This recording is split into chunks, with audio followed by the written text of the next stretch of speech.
The Brotherhood's siege is in vain. I am Dracula, Prince of Darkness. Hello there, Seraphim17 once again. This is my Castlevania Lords of Shadows 2 Prince of Darkness difficulty video walkthrough. This is the very beginning and the section that you played in the demo, if you played the demo. And I'm probably going to call it Introduction / Dracula's Castle, because that is pretty much exactly what you're about to watch. And nothing has changed since the demo. It's still the same sequence. I personally think it's a very weak way to start a game, but I understand it. One thing I don't understand is this game. So, if you're watching this, you've either played it and you've got your own opinion, or you're curious about it and you want to hear mine. Because you've seen a lot of reviews, and you've got reviews that are going everywhere from saying it's a fantastic game to saying it's complete and utter dog shit. You know, what is the truth, what is happening with this game? Well, I don't even know. It's so strange. It's literally the strangest game I've played all year for so many reasons that I didn't even think it would be. Anybody curious as to what I thought about Lords of Shadows 1? I do have a playlist of a guide I made for it a couple of years back now. But to paraphrase for those who don't want to watch it, I thought it was a good game that had a lot of great potential, but it borrowed from other games, and the things it borrowed, it didn't do as good as the games it borrowed them from. And there were a lot of things about it that really bugged me. And the strangest aspect of all of it is, all of those things that did bug me tended to stem from just the character and the uniqueness of the game. There was a lot of things the game did deliberately that just wound me up a little bit. And on this game, all of those things are pretty much gone. Completely removed and simplified in a sense that they've streamlined the entire journey. And it just doesn't make any sense, because the people who liked Lord of Shadow liked it because of the way it was, because of its approach to the game. And then you pick this game up and all the title does is try its damnedest to not be that game, to be anything but what it is, and it's almost like a game in denial for the majority of it. And they've changed all the things that the players liked in the old games, yet things that needed to be changed are still here. And it's such a strange thing. And it reminds me of The Force Unleashed 2, if anybody played that game. Because the first Force Unleashed was this Star Wars hack and slash, you know, character-driven action game, crazy space opera thing, and it was really fun. It was, you know, it wasn't the best game, it was kind of repetitive, and the platforming wasn't the best, and it was devilishly hard on Sith Master, but it was really fun. There was a lot of bosses, and there was a lot of parts of the game I enjoyed. The mechanics of the force grab were a bit funky, but once you got used to them, they were really empowering and really fun to do. And then they announced a sequel, and he had 2 lightsabers, and it was all rainy, and you're like, yeah, I get to play more of this awesome game. And then it came out, and they did nothing with it at all. There was almost nothing new. The game was about 3 hours long. It had about 2 levels that you went back through twice. It was just the strangest thing ever. And whereas this game is by no means short, it has that equal amount of obfuscation, because it's such a different game. And you probably sat there thinking at this moment in time, well, should I rent it? Should I buy it? What should I do? And I don't really know, because I think this is a great game. I think this is a better game than the first one, but that's because I kind of hated the first one. And don't get me wrong, there are parts of this that are baffling to me.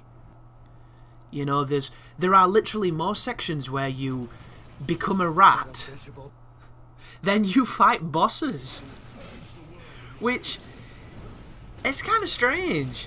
And I'm obviously exaggerating a little bit on that figure, but it's really close, and for a character-driven action game, to me, there's something wrong with that. But this is the first boss. We actually get to finish it, which is great. It's against a Brotherhood member. I forget his name. None of the bosses really declare themselves too much.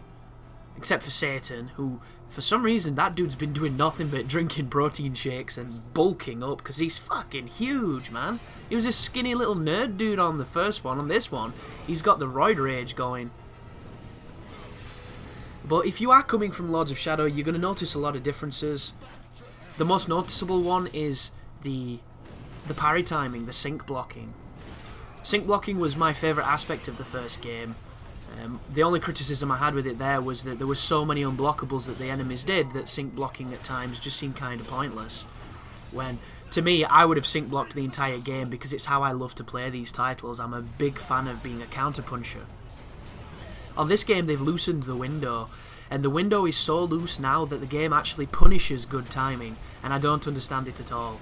So you literally have to sacrifice when the attack is going to hit you to just before the attack might hit you. And what it does is, it means that anybody can essentially sync block everything now because there's no skill required on the timing.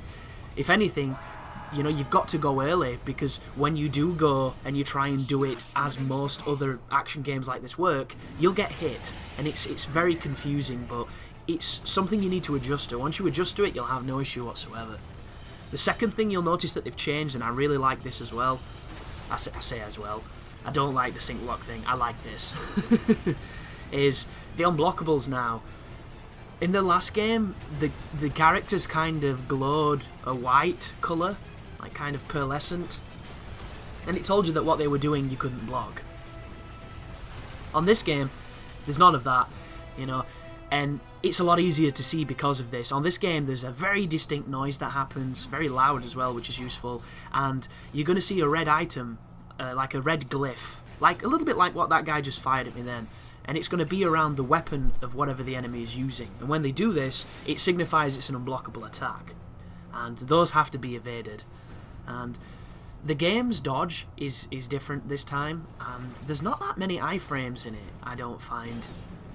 And you might be wondering why I did that just then.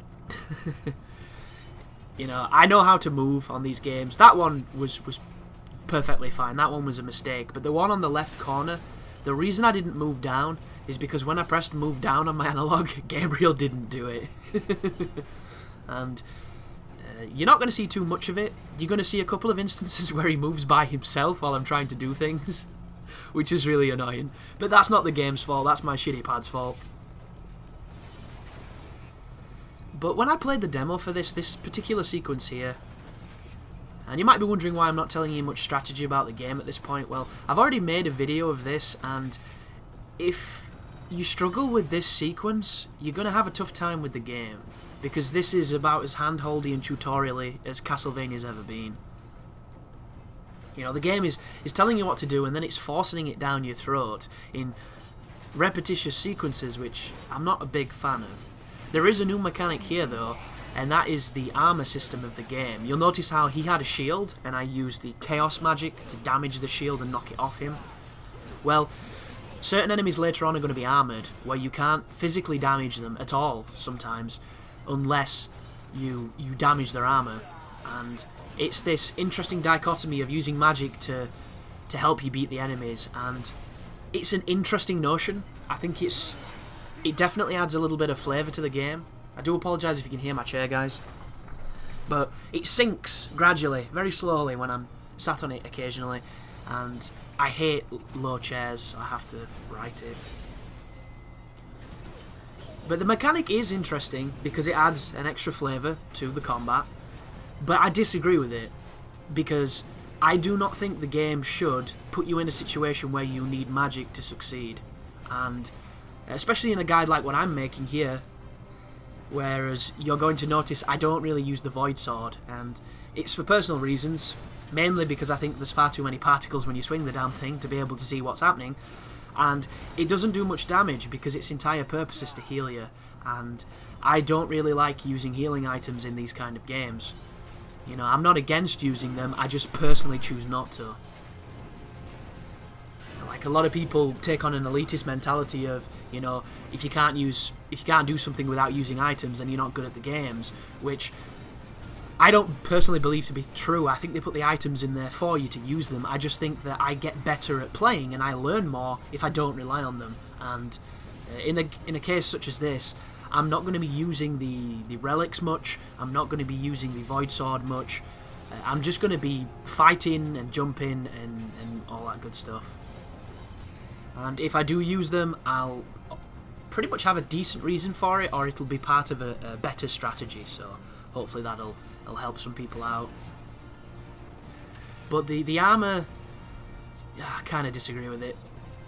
And I thought how it would work would be every enemy, I'm losing my words again, every enemy would have a weak back, because there's an ability to somersault over them and attack them from behind, and for the armoured enemies with a weak back, it's perfectly fine. But the ones that are completely armoured, there's nothing you can really do, except for the heavy guard breaky kind of stuff. Like, I'm trying to think if doing the guard break damages armour. I don't think it does, I just think it breaks the block. And you might be wondering, what am I on about? You know, if you're new to the series. Well, I don't remember this in the first game, but that's because I've consciously tried to erase that game from my brain. On this title, enemies can block, and when they block, you have the ability to break that block. And it's going to really help you on the final boss, and on the boss just before the final boss, because they block a lot. And you can actually kind of loop them if the AI is aggressive enough, where you start doing the guard break with the Chaos Gauntlets, which are the one I'm using right now, and to do that, you hold X and then you tap it. If you're playing on PlayStation 3, you hold square and then you tap it. And Gabriel will break the guard, and then he'll continue to do really powerful punches. And against the final boss in particular, if he tries to block it, and he keeps trying to block it, you can take his entire life bar off in one use of Chaos Magic on the hardest difficulty, which is crazy. But the AI is in such a way that he doesn't always try to block it. It's only when you get a stubborn pattern, and if you don't get a stubborn pattern, he won't do that. But that is the end of the first video, guys. This is the beginning of the guide, and I'm going to try my best to elucidate my feelings on the game, on the stuff that they've changed, and hopefully give you some strategies to help you get through this most recent Castlevania. So thank you for watching, and you take care now.